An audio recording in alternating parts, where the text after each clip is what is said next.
My name is Julia. I'm 27 years old and I work at a small interior design firm in Seattle. My job is busy, but I love it. It's one of the few things in my life I get to choose for myself. The rest, well, I barely have a voice in my own family. I have an older sister named Melissa, 4 years older than me. She's married and has 3 sons. Triplets, all 6 years old. Melissa is the kind of person who makes the whole world revolve around her, and for some reason my parents think that's perfectly reasonable. As for me, I'm always the backup plan. Babysit when I'm free, babysit when I'm tired, and even when I'm trying to enjoy myself, I somehow end up back on aunt duty. Last year, we had a family vacation at the Oregon coast, a trip I had really looked forward to. I had requested time off work early, excited to take walks on the beach, check out seaside coffee shops, and especially visit an art exhibit I had missed for years. My mom said she'd book the hotel for the whole family, and that this time I'd actually get to relax. Sounds great, right? But when we got there, I found out I'd be sharing a room with the 3 boys, while Melissa and her husband had their own suite with an ocean view balcony. I barely had time to react before my mom handed me the key and smiled. "The boys love you, Julia. They won't be any trouble." No trouble? That first night, one cried over a missing teddy bear. Another ran circles looking for the TV remote. And the third asked me 5 times if he could have snacks at midnight. I was exhausted and barely slept. I lay awake in a pitch-dark room, listening to heavy breathing and little snores, wishing I could vanish. The next morning, I tried to get just 1 hour to visit the exhibit, the one thing I truly wanted to do on this trip. But as I finished getting dressed, Melissa texted me, "Where are you going? Josh is about to head out. Can you watch the kids for a bit?" That bit turned into nearly 3 hours. When I spoke to my mom about it, she gently said, "You're staying for free, sweetie. It's only fair you help out a little." I wanted to scream. Free? I wasn't mooching off anyone. I have a job. I'm independent. I paid for my own bus ticket and I took PTO just to be here. But every time I tried to push back, I was met with disapproving stares. I felt like a stranger in my own family. That entire trip, I only made it to the beach once, while Melissa posted daily photos from spas, cafes, even a foot massage place. And me? I spent most of my time cleaning up cookie crumbs, changing the kids' clothes, and answering an endless stream of, "Aunt Julia, can I?" I didn't say much back then. I just packed my things in silence, and when the trip ended, I promised myself there would be no second time. But I was wrong. This year, another family trip is coming, and my parents are already planning like everything will go the same as before. No one asked me anything. They just sent the itinerary and a message. "Summer trip, we're all going together, just like every year." I looked at the message in the family group chat, my hands trembling. Do they really think I'd step right back into that babysitter aunt role? I started typing a response. This time, I wasn't staying quiet. As I stared at a message from my mom on my screen. "This year's trip will be so much fun, Julia. You're riding with us again, right? I've booked 2 rooms, one for the kids, one for us." I took a deep breath and replied, "Thanks, Mom, but this year I'll be driving myself. I've already booked my own room." Less than 3 minutes later, my phone rang. It was Mom. "Julia, what are you saying? Why book your own room? I've already arranged everything." "Mom, I want my own space. Last year, I barely had a minute to myself. I need a real vacation." There was a beat of silence, then her voice dropped, tinged with disappointment. "But that means you're separating from the family. Melissa will have to handle the kids on her own. And who will help when she needs a break?" "I'm not the nanny, Mom," I said, calmly but firmly. "I work, I earn my own money, I'm an adult. And this time I'm not repeating last year's mistake." That night, Melissa sent me a long, emotional text. She said she was overwhelmed, tired, and felt betrayed that I wasn't stepping up like before. She reminded me that I'm still single with no kids, so helping out is the least I could do. I didn't reply right away. I needed to think, to not act out of anger. But when I read the part where she wrote, I just wanted us all to have a fun family vacation, and now you're acting like you've been deeply wronged. I put my phone down and felt something inside me snap. A few days later, Dad called. He wasn't angry, just concerned. Are you really planning to go separately? Yes, Dad. I booked a nearby hotel, but a private room. I'll join the group activities, but the rest, I want to decide for myself. Melissa's really upset, you know. I used to be upset too, Dad. Really upset. But no one seemed to notice. I thought he might try to convince me, but he just sighed. I get it. 3 days later, Melissa sent a message in the group chat. Impossible to misread. Have your personal vacation, Julia. But don't expect the family to be happy if you skip everything just because you want freedom. You don't get to do that. I didn't reply, but I added an extra layer of privacy protection to my hotel booking. I mapped out my entire schedule, a coastal craft workshop, a sunrise hike, and of course, an afternoon at my favorite gallery. This trip wasn't going to be about babysitting or swallowing my frustration. I had spent my entire 20s trying to please others, keeping things smooth, while my own needs were constantly pushed aside. This time, I was going to be heard. The night before departure, Mom sent a final message. We'll wait for you at the rest stop as planned. Even if you're not riding with us, I hope you'll still come. I read it in silence. I don't hate them. I just refuse to keep playing the role that's been draining me for years. At dawn, I left early. The air was cool and fresh. My suitcase sat neatly in the back seat. My favorite playlist played softly. I smiled. For the first time, I was heading somewhere for me, not for anyone else. And this vacation, no matter what happens, I won't let anyone push me back into a supporting role. This is my trip, and I'll live every moment of it. I had just checked into the hotel when my phone rang. I didn't need to look to know who it was. I took a deep breath and answered. Where are you? Melissa's voice cut through the speaker. Cold as steel. I just checked in, I said, trying to stay calm. Private room, like I told you. Private room? She laughed, a sharp, joyless laugh. Julia, are you seriously doing this? Turning our family vacation into your own personal getaway? No. I'm still joining the group stuff, I said slowly. But I also have the right to rest in my own way. I can't believe this, Melissa snapped. I'm juggling 3 kids, Josh is constantly on work calls, and Mom and Dad aren't getting any younger. Who do you think is going to help me if you just disappear like this? I closed my eyes, steadying myself. Melissa, I'm not disappearing.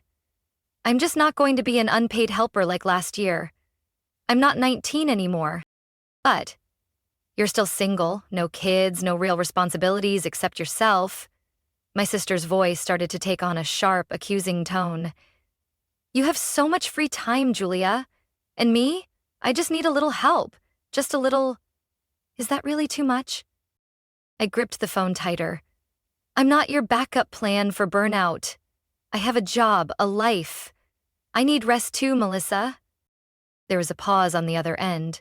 Then Melissa started crying. I'm exhausted, Julia. I haven't had a single night of decent sleep. You're free, relaxed, and I'm stuck in this endless cycle of fatigue. And you can't sacrifice even a little to help me? My heart sank, but I didn't back down. You chose motherhood. I respect that. But you can't expect me to sacrifice my life just because you're unhappy with the one you chose. So it's all about you now? No. It's about knowing my limits, I said clearly. And I've learned that if I don't protect them, no one else will. The call ended in silence. I set the phone down, my heart still racing with emotion. I knew Melissa would tell Mom, and I knew the storm wasn't over yet. Sure enough, an hour later, Mom called. She wasn't yelling, but her voice was full of disappointment. Julia, what are you doing? Melissa is really hurt. Couldn't you be a little more flexible? Mom, I said slowly. Last year, I was as flexible as I could be. I gave up my time, my energy, my freedom. I didn't even sleep properly. And through it all, you never once asked if I was okay. You only asked if I could help Melissa. She was silent. I love this family, but I'm tired of being the one everyone overlooks. If you only see me as a temporary fix for other people's problems, then I don't want that vacation. Mom sighed. You've changed, Julia. I've grown up, Mom. I didn't know if they truly understood or just felt like I was rebelling, but I knew one thing for sure. This was the first time I hadn't backed down under family pressure. And whatever came next, I was no longer the person who said yes just to keep the peace. That night, I took a walk alone along the beach. The sunset lit up the sky in gold, the ocean breeze ran through my hair, and I felt a strange, peaceful clarity. I realized I might be upsetting people, but for the first time, I wasn't betraying myself. I had never thought I'd post anything personal online, especially not about my family, but after the call with Mom and Melissa's passive-aggressive texts, I felt suffocated. I needed to say something, not to vent, to clear my mind. So I created an anonymous Reddit account, went to a casual life stories subreddit, and wrote.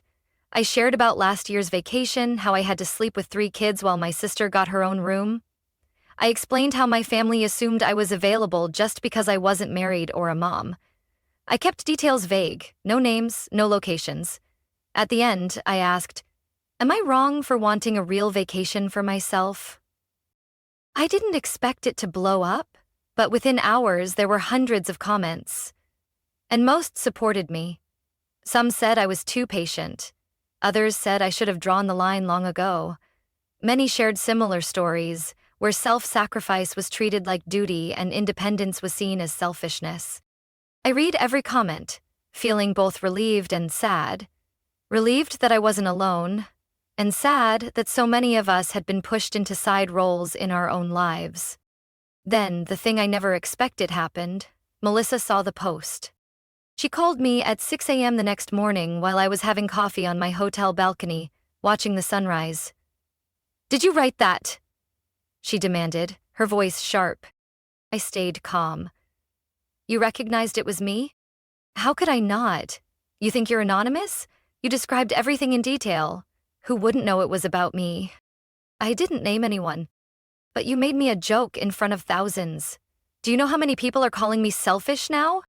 I didn't make anyone say anything, Melissa, I said. They're reacting to what they read. And what I wrote was the truth. There was a beat of silence, then she started crying. Not with hurt this time, but with fury. You destroyed my image, Julia. You humiliated me in front of the entire world. I didn't answer, because what she cared about was image, not truth. For her, it was always about how things looked, never how people felt. 3 hours later, I got a message from Mom. Did you really do that? You posted about our family online? I typed back, yes, Mom, because if I didn't speak up, no one would have listened. At first, she was angry. She said I was ungrateful and that I hurt my sister. But then she started reading. Not just the post, the comments too. The words from strangers. Clear, fair, unbiased. By that evening, she called again, her voice softer. I didn't think people would see it that way. I thought you were exaggerating. How many times have I exaggerated, Mom? I asked. But no one listened until someone else said it. After that call, I didn't hear from Melissa again. But Dad called. He kept it brief. Your mom and I just talked to your sister. We all need to have a proper conversation. But I want you to know, I'm sorry I didn't see it sooner. About everything. I was stunned. I couldn't remember the last time I'd heard Dad say sorry. That night, I got a message from someone unexpected. Josh, Melissa's husband. I'm sorry for letting you be taken advantage of. I'm talking to Melissa. I think she needs to change. For the first time in years, I felt like someone in the family actually had my back. Not out of obligation, not for the sake of peace, but because they saw the truth. 2 days after my post went viral, Mom called again with a short, heavy message. Julia, the vacation's canceled. I froze. Not out of shock, just an unexpected wave of emotion. Part of me felt relief. Another part felt sadness. I had longed for a vacation for myself after so much sacrifice. But instead of getting that freedom, I ended up paying for the truth being exposed too quickly, too loudly. Since your post, Melissa hasn't really spoken to anyone, Mom sighed. Josh got so upset he left to stay with his parents in Olympia. Your dad and we need time to reflect. That one sentence told me everything had escalated more than I imagined. That evening, I received a message from Josh. I'd like to meet in person, just you and me, not through Melissa, not through your parents. We met at a quiet cafe not far from my hotel. Josh arrived on time, looking tired, but his eyes were clear. None of the awkward avoidance I used to see at family dinners. Thank you for being brave enough to speak up, he said as soon as he sat down. I knew Melissa had control issues, but I didn't realize she was lying. I didn't even need to ask. I knew he meant about the money. I don't blame you, I said. But it's hard to believe you didn't notice. Josh shook his head. She told me she'd given you money. Even described it in detail. Cash, in an envelope, left on the kitchen counter. Every time I asked, she had a reason. I gave a dry laugh. If there was an envelope, it must have been meant for someone else. I checked the bank statements and asked Melissa directly. She admitted she only gave you money for pizza a couple of times. The rest, she kept. I nodded, no longer angry, just deeply disappointed. I love Melissa, Julia, but I won't let her walk all over you just because you speak up less. I looked him straight in the eyes. So, what are you going to do? Make her apologize, properly, and pay you back everything she owes. I didn't answer right away. My mother's words echoed in my mind. In a family, we have to be the one who bends. But what I was doing wasn't because I didn't love my family. It was because I finally chose to love myself. The next morning, Melissa showed up at my hotel. Her eyes were red, and she was holding an envelope. Josh stood behind her, arms crossed. I'm sorry, she said, voice so soft it was barely audible. For taking advantage of your kindness. For lying. And for turning a family vacation into a stage to control you. I stayed silent. She handed me the envelope. This is the money I owe you. Every cent. Josh made me recalculate all of it. I didn't open it. I just looked at her and asked, do you think things can ever go back to the way they were? She shook her head. No. And I think maybe that's a good thing. I felt the corners of my mouth lift slightly, unsure if it was a smile or something more bittersweet. I need help, Melissa added. Josh asked me to start seeing a therapist. I agreed, but I'm not sure I can fix everything. I responded slowly. You don't have to fix everything in one day. But if you can start by respecting other people, especially the quiet ones, that's already more than enough. Melissa nodded, and for the first time, she didn't look like the powerful older sister. She looked like a woman trying to find herself again after a long chain of mistakes. And the vacation, though it didn't go as planned, gave me more than any beach party or sunset ever could. It gave me clarity. It gave Melissa a mirror, and it gave my whole family a chance to change, or at the very least, to begin learning how. 3 weeks after the first vacation was canceled, I got a call from Dad.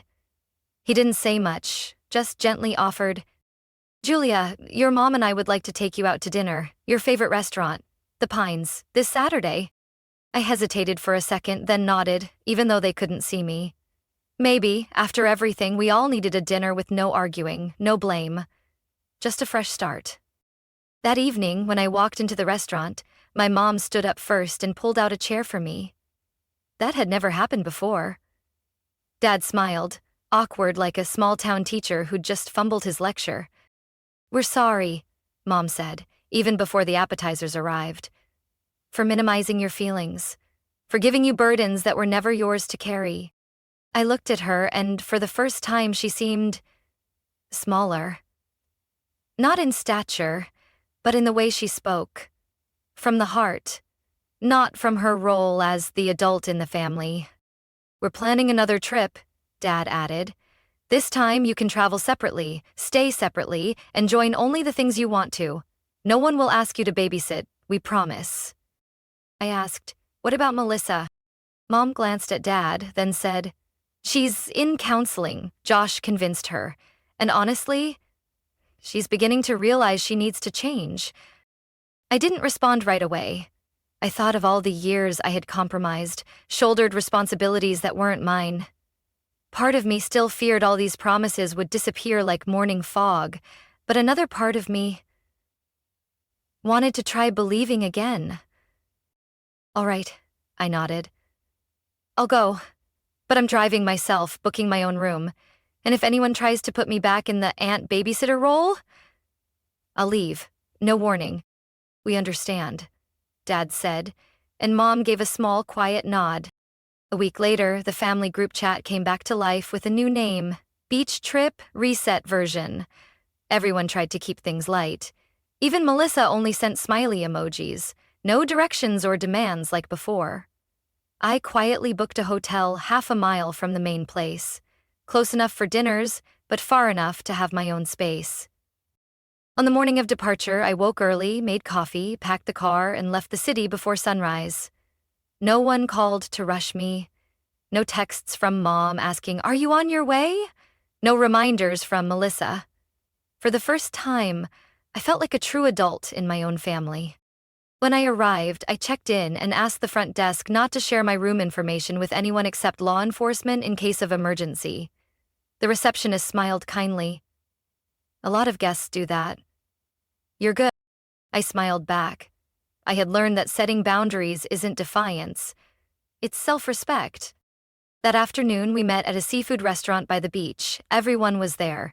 Melissa showed up with Josh and the boys, and for the first time, she brought a hired nanny. A young woman named Ava, cheerful, energetic, and clearly professional. "Thank you for coming," Melissa said. "With no strings attached." I nodded. Maybe, just maybe, something really had changed. Throughout the evening, no one mentioned last year. No one asked me to take the kids to the bathroom or help feed them. I sat next to Dad and told him about a design project I was doing for a boutique hotel. He listened attentively. Like what I said finally mattered, as much as anything Melissa had ever said. When dinner ended, I quietly returned to my hotel. No one followed me, no one held me back, and when I opened my room door, I felt something I'd dreamed of for years. True peace. On day 2 of the trip, I woke up in my quiet hotel room, soft sunlight filtering through the curtains. I made coffee, turned on some light music, and sat on the balcony with a book I'd just bought.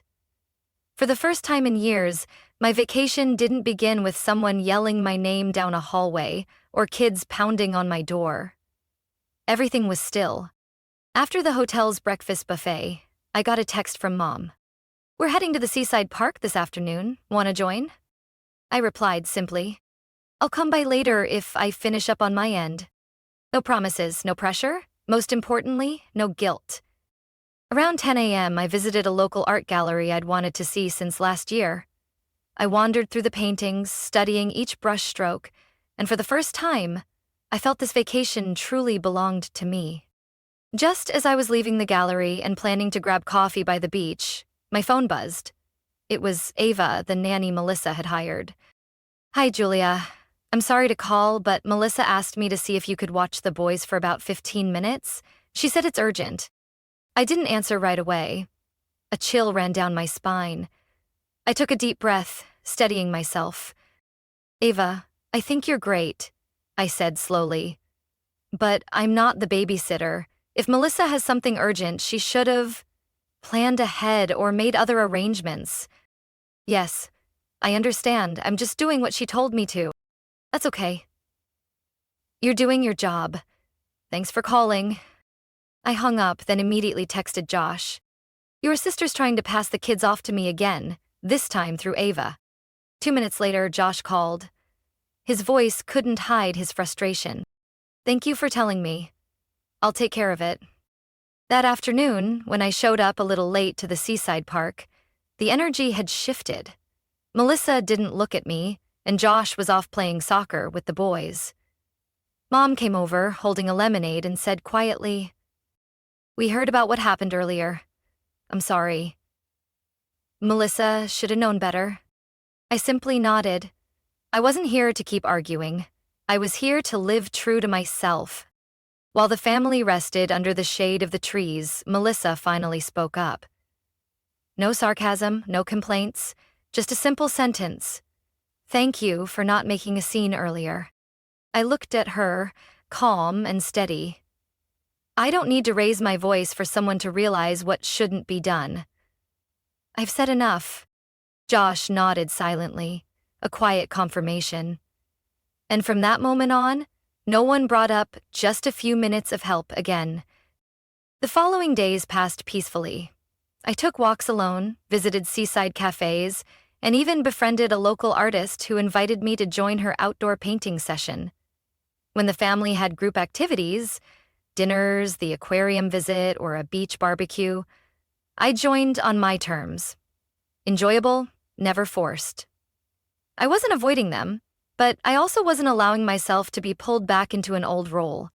On the final day of our vacation, the whole family gathered on the beach, the sunset casting golden light over the waves. Melissa sat next to me, for the first time not glued to her phone or chasing after the kids.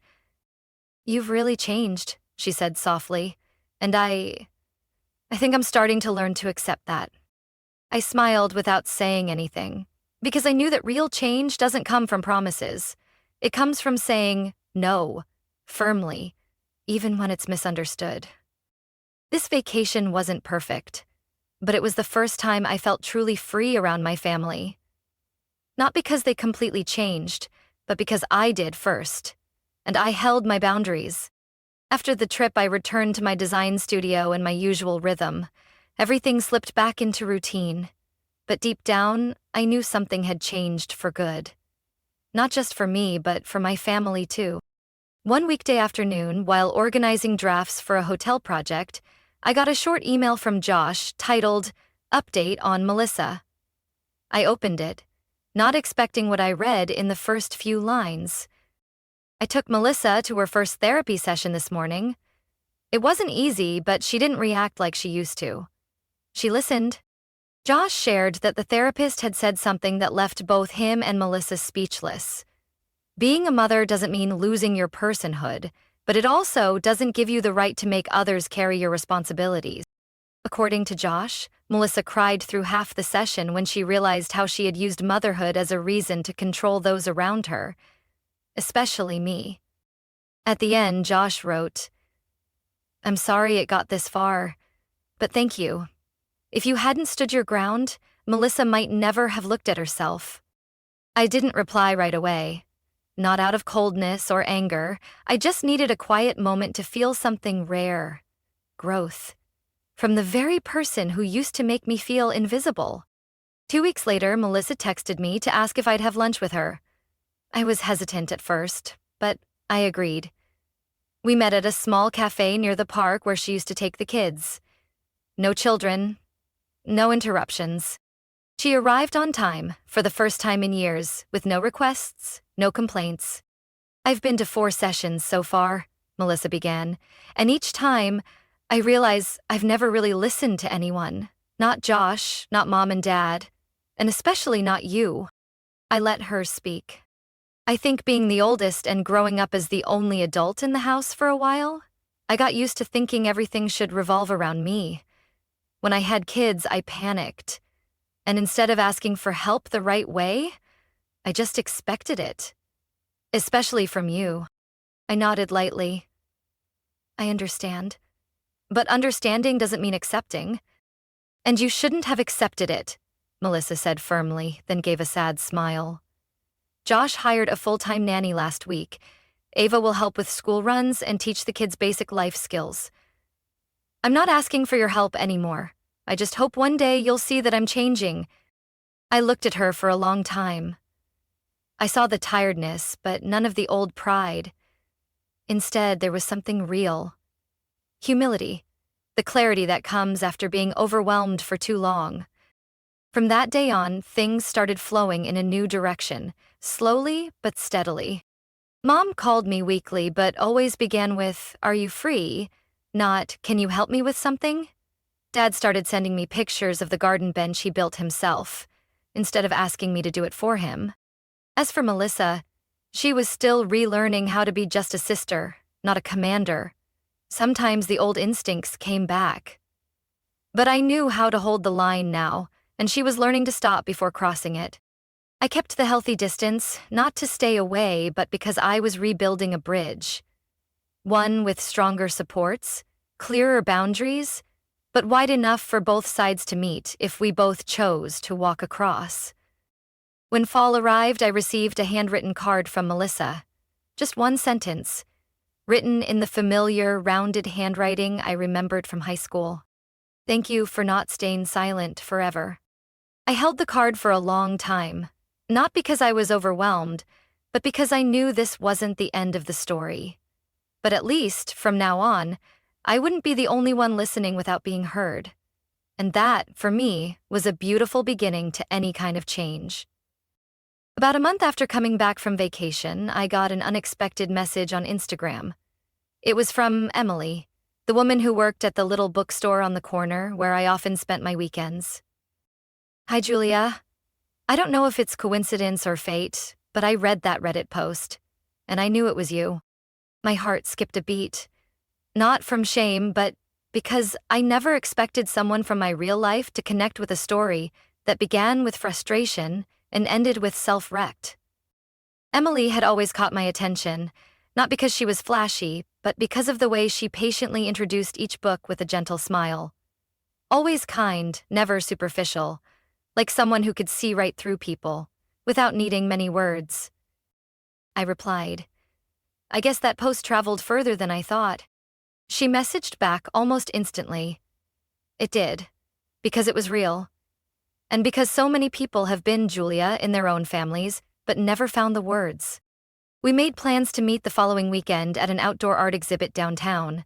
Nothing formal, just two people walking side by side, talking about art, books, and the boundaries everyone should learn to set early on.